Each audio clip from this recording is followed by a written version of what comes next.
Hi everyone, welcome back to the channel. If you're new here, I'm so glad you found your way into this little corner of magic. Here we explore goddesses, mythology and spirituality. Today, we're walking into the dark. If you feel the pull of the night and the voices of the ancestors whispering closer, this one is for you. As the days grow shorter and the nights stretch ever longer, the world shifts into its darker half. Leaves fall, the air sharpens, and we can feel something stirring, ancient, mysterious, familiar. This time of year, the veil between worlds thins. We look back at what has ended and inward toward what is still becoming. And standing in these thresholds are two powerful goddesses, the Morrigan and Persephone. Each of them guides us through transformation, one through endings, the other through rebirth in disguise.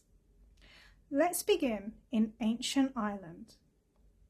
The Morrigan, she is a goddess of war, fate and sovereignty, not just over people, but over the land itself. She appears where change is unavoidable and very often uncomfortable. She is the raven on the branch, the chill in the air before a storm, the knowing voice that whispers, "This must end, this must end." Her wings sweep over battlefields, signaling victory or sometimes inevitability. In the tales of Cú Chulainn, I hope I've said that correctly, she warns him of his fate, not to frighten him, but to remind him mortality gives life meaning. She teaches us to face the realities we'd rather avoid, the habits we've outgrown, the cycles that must close. At Samhain, when death and darkness return to the earth, her presence feels especially close. Ask yourself, what have I been holding on to that has already died? What part of me needs releasing to make room for what comes next? The Morrigan, she doesn't take away, she cuts away. She clears the field so something new can rise. But after endings, what then? Where do we journey next? Let's look at Persephone. Persephone begins as core, the maiden, the springtime bloom. Her story changes the moment the ground opens and she descends into the underworld. But here is what is often overlooked. She doesn't stay a victim. She becomes a queen. She rules in the shadows with strength and with grace. A reminder that darkness is not emptiness, it's transformation. Her return each spring brings life back to the world. But when she leaves again, nature rests. Seeds take root in the silent soil. Growth happens when no one can see. So Persephone asks, what dreams are quietly forming within us? What transformation is already underway in the dark? She teaches us that descent isn't failure. It is part of the cycle, a sacred pause before the bloom.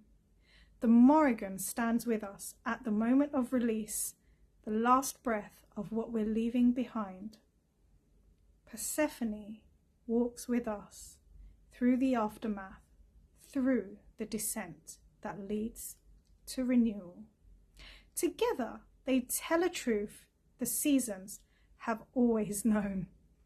Death and rebirth are not opposites. They are dance partners.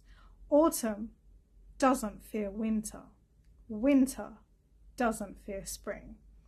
Everything changes shape, but nothing truly disappears. So as this season deepens, I invite you to honor both goddesses. Call on the Morrigan for courage as you release what weighs you down. Call on Persephone for grace as you grow in the hidden places. May you walk confidently into the darkening months, trusting the cycle, trusting yourself. Blessed be. If this video resonated with you, let me know by giving it a like, and if you want to journey deeper into myth, magic, and goddesses with me. Don't forget to subscribe.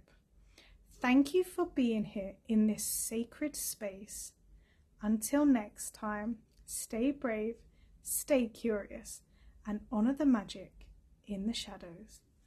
Bye.